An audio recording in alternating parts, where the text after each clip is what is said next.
Quand on parle de la liberté de la presse, à mon avis, la liberté est relative. La liberté au Bénin ne peut pas être la liberté au Togo et la liberté au Togo ne peut pas être la liberté au Ghana. La liberté reste un idéal. Cette année, la Journée mondiale de la liberté de la presse est consacrée à l'importance du journalisme et de la liberté d'expression dans le contexte de la crise environnementale mondiale actuelle.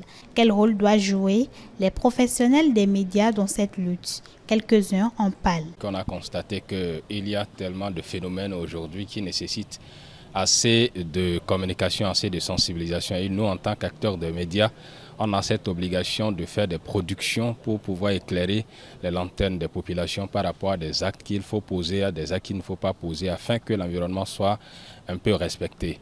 Parce qu'il y a des pratiques très simples que beaucoup ignorent, même nous en tant que journalistes, que des individus posent. En tant que médias, nous avons cette obligation, que ce soit bien sûr les forêts, que ce soit sur l'eau, de faire des productions et attirer l'attention des populations sur des actes qu'il ne faut pas poser. Ce que la presse pourrait apporter pour lutter contre le changement climatique, c'est de refuser la corruption, de refuser d'accepter des pots de vin, de refuser d'accepter quelques glissades qui sabordent en quelque sorte notre image à nous tous pour contribuer aux côtés des populations à lutter contre les différentes formes de pollution que nous rencontrons aujourd'hui, parce que vous savez, sans pour autant être un journaliste chargé de l'environnement, je suis conscient de ce que notre planète est à nous tous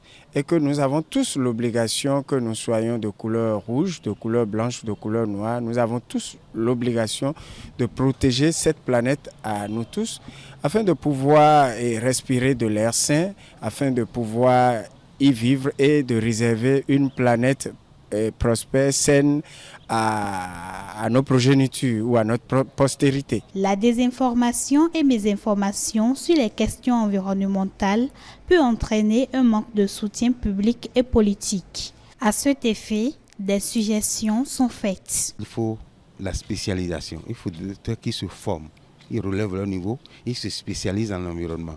Ensuite, prendre l'environnement comme cause et défendre.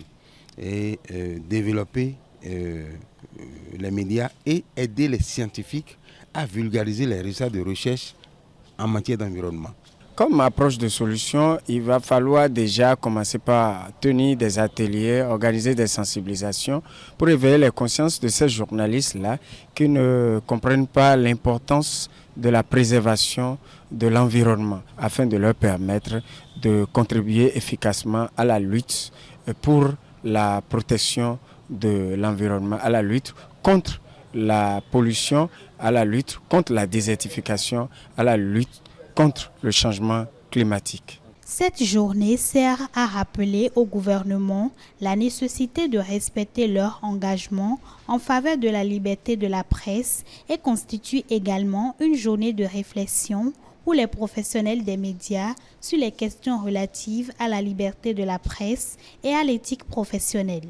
C'est aussi une journée de commémoration pour les journalistes qui ont perdu la vie dans la poursuite d'une histoire.